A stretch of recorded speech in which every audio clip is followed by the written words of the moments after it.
of Summer League. Welcome to NBA Today. I'm Malika Andrews alongside Matt Barnes and Richard Jefferson. And we got to see the first night of action last night. Well, Matt and I were there. Where were you? I was getting my rest. Oh, okay. I was getting my rest. He's getting his rest. I had a big day. I had morning referee class. We'll talk more about that later. We'll get into that later. Referee class. All right. Well, Matt and I had a front row seat to Paolo Banchero versus Jabari Smith Jr. So let's take a look at what went down last night, because Paolo Banchero, he was impressive in his debut. And this is when I say, okay, don't get too excited. Don't get too excited. I got excited when I saw them matching up against each other just right from the get-go, Matt. And you can see Paolo showing off his range already. Very aggressive out the gate. You know, started the game off 2 for 2 from the three-point line, but I just like his aggressiveness. Yeah, and look, you don't want to get too excited, but you can, because we're probably not going to talk too much about these teams during the regular season, so this is the time to have their shine. Well, Jamal Mosley, thanks, Rich. He was there last night. He brought the team to watch Paolo do his thing. As he should. The crowd, when I walked in here last night and I saw how many people were in here to see, look at that. Look at how many folks are in here to see Paolo play, and they were not disappointed on both ends of the floor. Watch this. Oh, with authority. And look, this is the part, like, some players are more ready-made. Some players, you look at their upside and their development. I would put Jabari Smith in that book. I would put, you know, even Chet Holmgren, what they will become. Because right now, Pablo is a ready-made player. Paolo, yep. Yeah, he's got to improve his skill, but he's a ready-made player. Yeah, well, and then you have Jabari.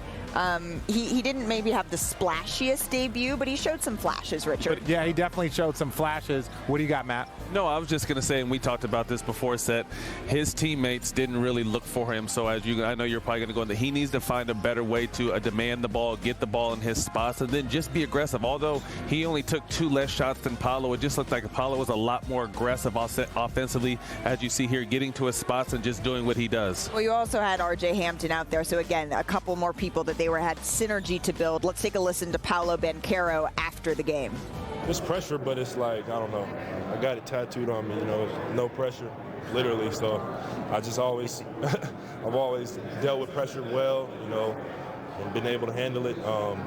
And I mean, at the end of the day, it's just basketball. Like, it can be all the pressure, all the noise in the world, but at the end of the day, you got to go out there and hoop against 5 other guys. So it's like, what really is it if it's just basketball, you know? So. The Mavericks, they've turned up the music and they're getting in some practice time behind us. But what impressed you most, Matt? I'm going to start with you because you were actually in the building about Paolo's debut. Just aggressiveness on both ends of the ball. Yeah. I mean, he got to the basket. He shot threes freely, openly. He didn't care if he missed. He was just out there playing basketball. And then defensively, he made good recoveries, a few blocks. And then the one thing I like to see him be is more aggressive on the rebounds. I felt he just got rebounds that kind of came to him instead of going out there and getting him. But overall, just really impressive first night. You know, when I look at 2 young players, I look at, hey, how do they handle from game to game? Like, we saw Chet Holmgren come out and have a great game 1. Game 2, there was a little bit more physicality going against Kenny Lofton. So my takeaway from these games is that let's see what they do game 2, because you know what happens after game 1?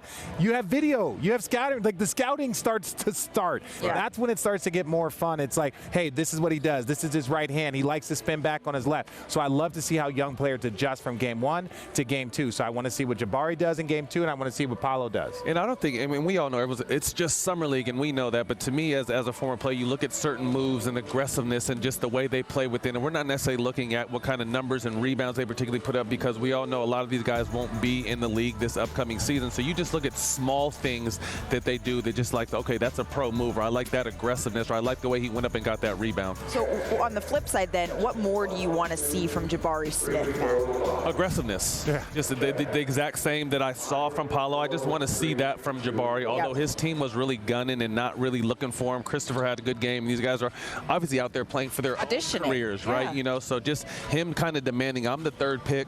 I need at least 15 to 20 shots from him. That's what I say. Take 10 bad ones, right? Take 10 bad ones, because it's more of like, hey, this is my range. This is what I can do. But also, Houston has to do a better job, in my opinion. I know it's just Summer League, but if you're there to feature your star, right? And you saw Orlando had R.J. Hampton. I didn't see Green out there.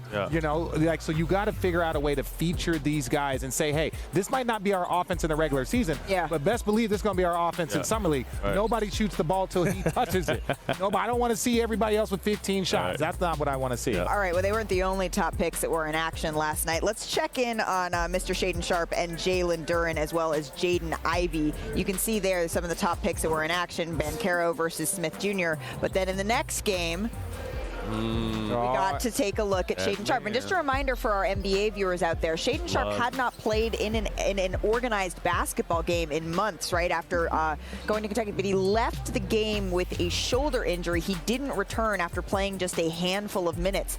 On the flip side, though, Detroit, they got it going high flying early, Richard. Yeah, no, Detroit, they have a young nucleus. They have a young crew of guys. And, look, they should be really, really excited about the future of Detroit basketball. But you know, it's tough. I hate to see a young guy not be able to get in there after just a few minutes, and so maybe they're being cautious, but Ivy was special out there. He did not disappoint. I mean, in a well-rounded game, he scored the ball, he rebounded the ball, he got an assist, he got out in open court, flying around for alley-oops. I'm really excited to see, you know, everyone's saying he's a John Morant-ish, and if he's anything like that, John Morant's one of the most special players we have in this game, so he definitely did not disappoint last night. Well, some folks, they compare him to John Morant because his mother actually coached John Morant. She was assistant coach with the Memphis Grizzlies. She's now the women's head coach at Notre Dame. Slicing it. And she's been coaching him to do that. I mean, he was impressive. He was special, Rich. Yeah, no, he was.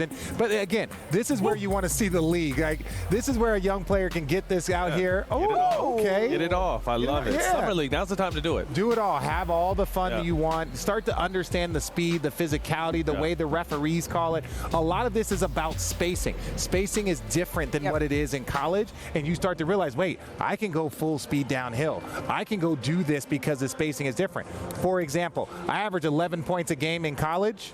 I averaged 10 points a game my rookie year because the game is different. It's spaced differently. It's open differently. Well, but now we're a couple weeks removed from the draft. Detroit, they were getting a lot of praise for how they drafted coming out of the draft. What do you think now that you've seen them in action in summer? I just like, I mean, not only their summer league team, but their young star, his confidence. And like Richard said, they have a young core and they're building and they're adding pieces here and there. So obviously you're not going to see immediate results for this team, but in the next 2 or 3 years, this is going to be a really fun team that plays hard and might put themselves on the map. They have a little bit more, it feels like. I was talking to Dwayne Casey about this yesterday. They're starting to have an identity. Even if it's a fledgling identity, even if it's a building team identity, they are no longer in a wasteland. They're exactly playing hard. Yep. Well, and I know people make it seem like playing hard should be a given, but there is a skill when you're playing hard in the game.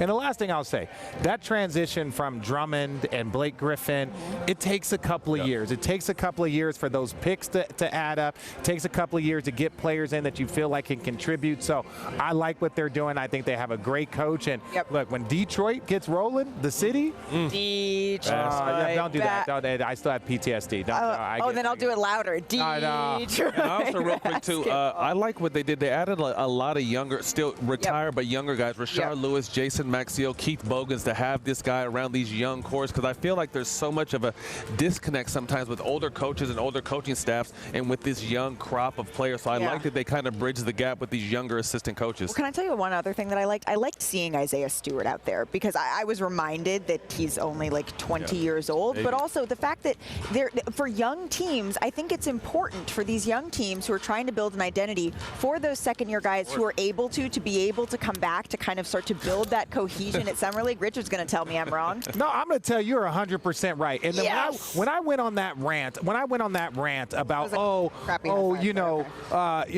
should we shorten the season? This is why a lot of these teams coddle these players. And when I say coddle the players, for example, I played the national championship game, last possible game you could. You know what I followed up? I went to the NBA Finals after doing Summer League. So I went Finals, Summer League, and then we went to the Finals, and I went to Summer League again because my team was like, Richard, we know you just guarded Kobe in the Finals, but we want to see you and Jason Collins and Brian Scalabrine, Richard, we want to see you handle the ball more. Richard, we want to see you be more of a playmaker. We want to see this. Summer League is you. Just because you are a top pick and you are all rookie team doesn't mean you don't need to be out here working again. Yeah. That's where the teams, I understand injuries, I understand this, but I would say about 70%, 75% of the first round picks should be out here again after your rookie year. And that's something that the league has gotten away from. Not a big fan of, because I've seen guys go from NBA Finals back on this court because you get to work on something else, improve on your game. Yeah, well, and even Cade Cunningham, he didn't play. That was a good But one.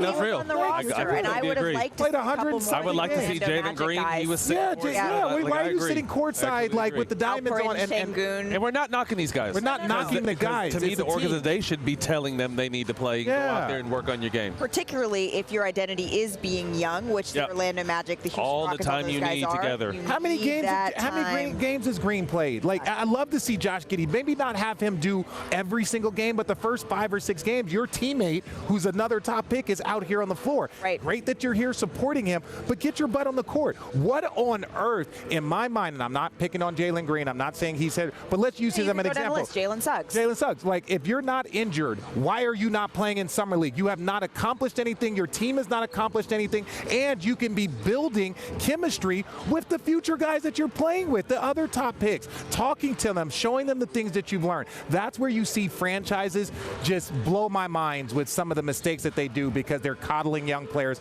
not pushing them out there, making them work. You mentioned Josh Giddey. We get to compliment him in person because he will be joining our show in just a little bit. Coming up, though, on NBA Today, we